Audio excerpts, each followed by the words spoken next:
Yeah, man. So these are some Haitian okra.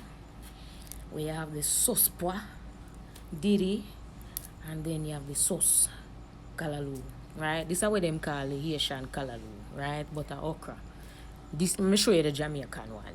No, Jamaican people usually fling okra in anything, you know. But if I one dish you ever go here, Jamaican people always a talk about a steamed fish and okra body. Right, yeah, so this is something. Put the island on your back. The trend where you need.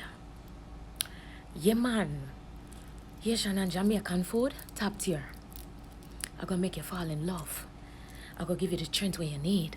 Never have Jamaican food or Haitian food, you're asleep, dog. Wake up.